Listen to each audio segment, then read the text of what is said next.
warahmatullahi wabarakatuh.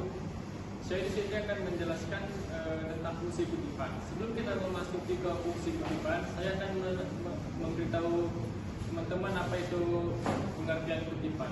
Kutipan ialah pengambilan satu kalimat atau lebih dari karya tulisan lain untuk memperkuat atau memperkokoh argumen itu sendiri. Nah, itulah tentang pengertian kutipan. Sekarang kita memasuki ke fungsi kutipan. Kutipan ini juga memiliki beberapa fungsi. Yang pertama itu ada kegiatan pengutipan dapat menghindari pengutip dari kegiatan plagiarisme. Yang kedua itu membantu pembaca yang ingin memahami lebih lanjut tentang ide pengutip. Yang ketiga, ada sumber pengutipan yang digunakan dapat memberikan nilai terhadap jurnal.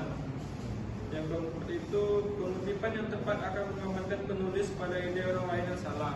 Dan yang terakhir ada kutipan menguatkan tulisan pengutip melalui kutipan yang dimuat dalam jurnal sederhana. Nah, itulah tentang fungsi kutipan. Pengertian dan beberapa fungsi yang saya sebutkan tadi perlu kita ketahui bahwa ada 3 prinsip dalam mengutip. Yang pertama itu kita tidak boleh mengubah, yang kedua itu kita tidak boleh menambah, yang terakhir itu kita tidak boleh mengurangi kutipan yang apa yang telah kita kutip. Nah, itulah beberapa pengertian dan fungsi yang saya sebutkan tadi. Perkenalkan, nama saya Muhammad Jazari Ali. Selanjutnya saya akan melanjutkan daftar pusaka. Menurut Kamus Besar Bahasa Indonesia atau KBBI, daftar pusaka adalah berisi informasi mengenai judul, nama penerbit, nama pengarang, dan lain-lainnya. Daftar pusaka juga memiliki beberapa fungsi, yaitu fungsi yang pertama adalah agar dapat menunjukkan bahwa suatu karya ilmiah bukanlah hasil dari pemikiran penulis saja, melainkan hasil pemikiran orang lain juga.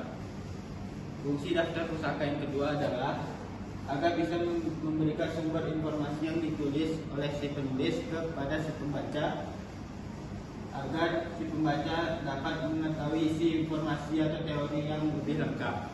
Fungsi yang ketiga adalah agar bisa menghargai atau memberi penghargaan kepada sang penulis sumber informasi sehingga karya ilmiah tersebut dapat terselesaikan. Perkenalkan, nama saya Muhammad Lukas Ilham. Saya di sini akan melanjutkan teknik menulis kutipan. Sebelum membahas teknik menulis kutipan dan daftar pustaka, kita harus tahu dulu apa itu menulis. Menulis dikemukakan oleh Hagroff dan Kotet yang disampaikan oleh Abdurrahman, di mana menulis adalah upaya menggambarkan tentang pikiran, ide, simbol, perasaan dalam bentuk simbol. Baik, kita masuk ke materi kita. Bagaimana cara menulis kutipan dan daftar pustaka? Di sini kami memiliki 4 cara. Cara yang pertama yaitu menggunakan gaya sitasi yang tepat. Pilih gaya sitasi yang sesuai dengan standar atau panduan jurnal atau institusi, misalnya APA, MLA, Chicago, atau Vancouver. Teknik yang kedua, penulisan dalam teks. Ada 2 jenis kutipan. Yang pertama kutipan langsung. Kutipan langsung mencantumkan nama penulis, tahun, dan nomor halaman jika ada. Yang kedua, kutipan tidak langsung atau frase. Tulis kembali ide sumber dengan kata-kata sendiri dan sertakan nama penulis dan tahun. Dan yang ketiga, memanfaatkan alat referensi otomatis. Gunakan alat seperti Mendeley dan lainnya. Dan yang terakhir, memeriksa konsistensi dan akurasi. Periksa ulang daftar pustaka untuk memastikan setiap detail seperti nama, tahun, dan judul sesuai dengan sumber asli. 3. Setelah kita mengetahui fungsi dari kutipan dan daftar pustaka, dapat kita simpulkan bahwasanya penambahan kutipan dan daftar pustaka pada suatu karya sangatlah perlu, karena di mana untuk menghindari hal-hal yang tidak kita inginkan seperti plagiarisme.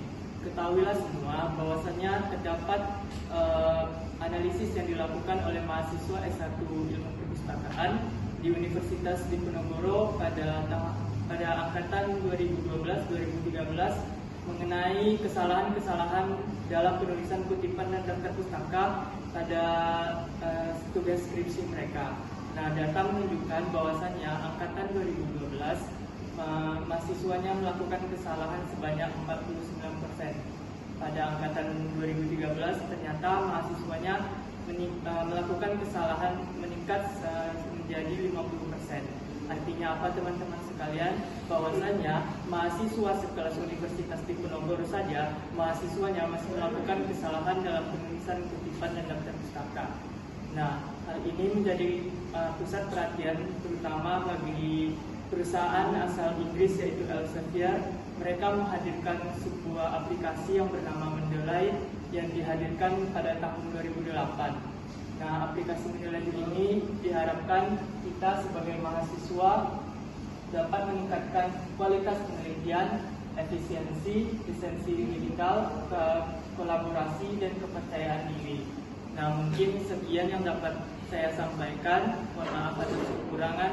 Assalamualaikum warahmatullahi wabarakatuh.